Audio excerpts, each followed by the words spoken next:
very important to recognize that there is a connection between your understanding and your new identity in Christ. When Peter answered correctly, then Jesus gave Peter a new identity and a new role or a new assignment. If you don't understand Jesus, he will not be able to give you that new assignment.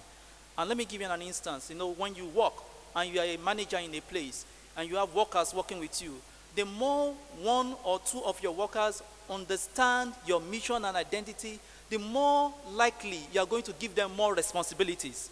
You say, this person can key in into my vision. I think this person understands better. So if I send him, he's going to do the work. It's the same thing in a relationship.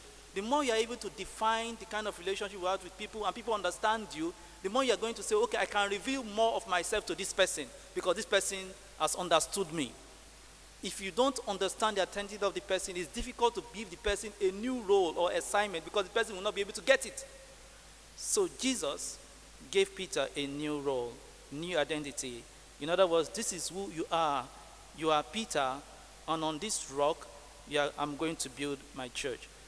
In other words, there may be many identities created all around you, but who does Christ really say you are to him? For Peter, Jesus says, you are Peter, meaning you are rock. Based on your spiritual insight, based on your faith in me, I'm going to give you this assignment. On this rock, I'm going to build my church. In other words, Jesus gave Peter a new name.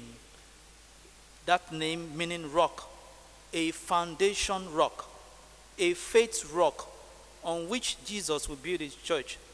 So Peter therefore becomes the foundation rock on which the church will be built.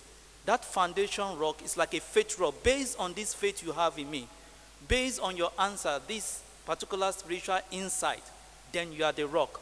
Based on this rock faith, I'm going to build my church. In other words, Peter is going to be the one to be able to gather the people and assist, though Christ is the cornerstone. So as rock is to keep the apostles together and to strengthen them in faith.